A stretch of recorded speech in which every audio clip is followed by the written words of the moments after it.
What's going on, everybody? Good evening, although we're kind of into night now, but I was watching a movie. I figured it didn't really matter because no one cares about these tight ends anyway.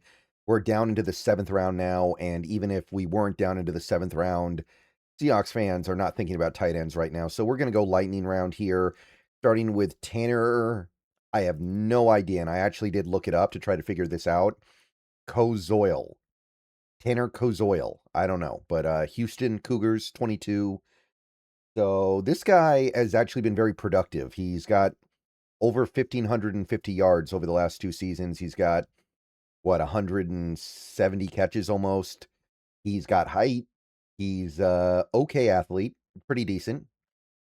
Not very big, but he does have long arms. There is some positive stuff here. So there is going to be some stuff we can get into that's kind of nice here, but overall, he is a seventh rounder for a reason. This video is sponsored by Prize Picks. More on them later. So the production is rare. You're not going to find very many tight ends that are this productive in college. He's a good route runner overall. He can run pretty good routes. He's got a big catch radius, so he can go out of his way to catch balls that are inaccurate. His height makes him a big-time mismatch. Really, really hard to compete with him at the catch point for jump balls. Good hands, very, very good hands. He catches everything that hits him in the hands almost. And there's even a little bit of elusiveness he can whip out after the catch because he does have explosive movement skills. He's still too physically weak to block effectively. He is pretty physical at the catch point. He's not really physical with the blocking. He does tend to be a little bit more of a finesse player overall, I think. He doesn't get his hands dirty in terms of like blocking or in terms of taking big hits on his catch opportunities.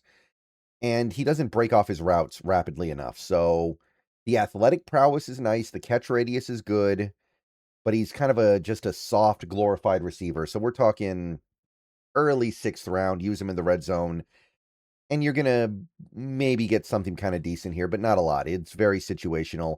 Josh Cuevas of Alabama, another Alabama tight end here. 22. He is small. He is short. He has baby arms. 30 and 5/8. Big problem. Big problem.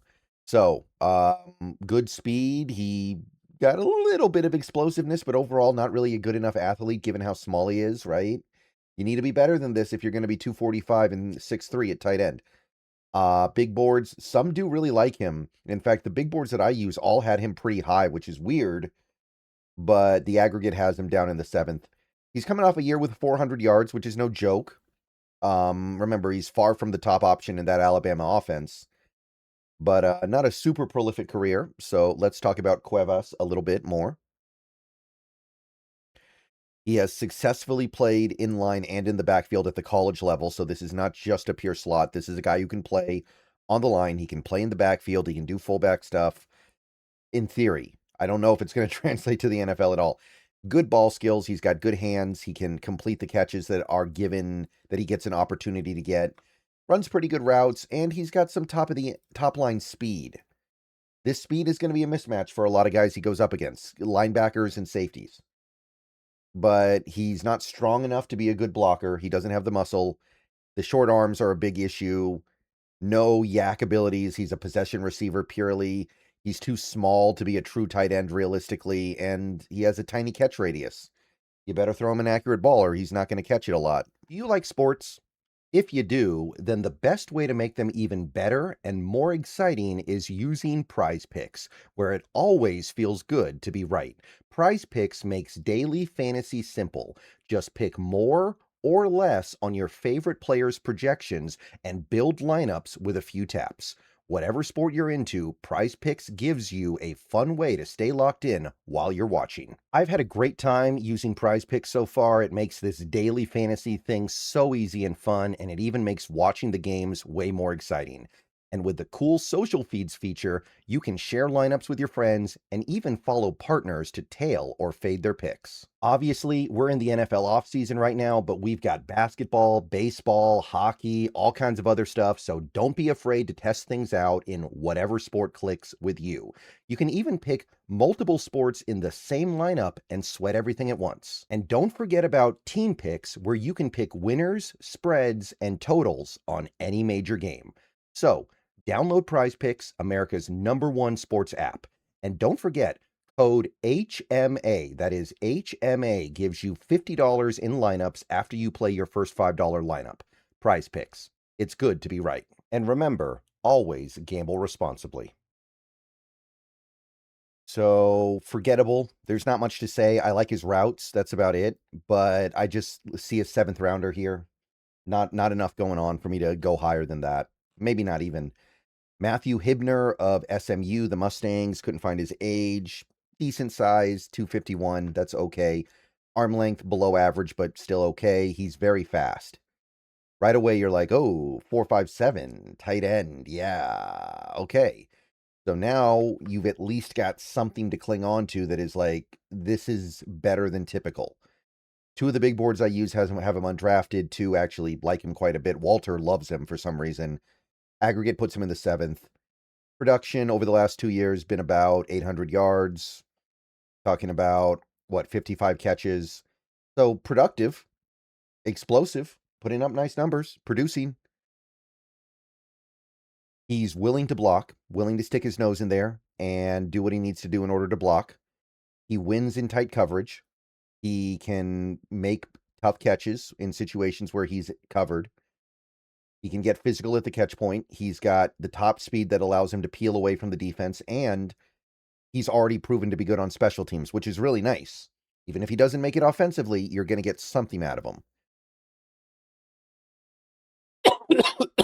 Excuse me. Couldn't find my pause button. The routes are not great. They're a little telegraphed. They're a little rounded. He could be a better route runner. His technique when blocking is not very good. So he's willing, which is the important part, but needs to get better technically. And he's got no yak skills despite his speed, really. He catches and goes down. Maybe he'll get a little yak with his speed, but he goes down on contact. So I actually don't mind this. I don't mind this at all. He's got elite top speed, and he's not finesse. He's willing to stick his nose in there and get physical. So late 5th round. I actually kind of like this if you need a tight end. I think you could do a lot worse than Hibner. And final guy for our little tight end series here is Daquan Wright, Ole Miss. Final tight end that is currently ranked as a draftable player on the big board, 22. He is a little undersized, not critically, but 246, shortish arms, good production the last couple years. We're talking about just over 1,000 yards, 9 touchdowns, 65 catches. So numbers are nice, real production here. You can put him in space, and he will effectively block. He can block in space. He understands how to throttle routes, which is a rare skill at this level. He understands that you have to be willing to pace yourself through routes to throw the defense off. His top speed is pretty good. I know he didn't run at the combine, but he is fast on the field. And he also understands how to sit down against zone and wait for the ball to come to him. So good stuff there. He is a little bit finesse overall. He gets out physical at the catch point. He can get pushed around by physical coverage. Not really a good blocker. He's, I mean, he's okay when he's in space, but when in line or in the backfield, well, excuse me, not the backfield, but in line, not so much, which is important. He needs an accurate pass to catch the ball. So he's not going to have a big catch radius. He's not going to catch a lot of inaccurate passes. And he only ran a few different routes, not very many routes. So the speed is nice, but everything else is just kind of like whatever. So 6th round, the speed kind of catches my eye, but overall, man, not much to say. And there shouldn't be much to say for a player of this craft slotting. Okay, so that's going to do it. I do believe we're going to do a little bit more going forward, but that's going to finish the really important stuff. All right, see you guys later. Go Hawks. See you guys soon.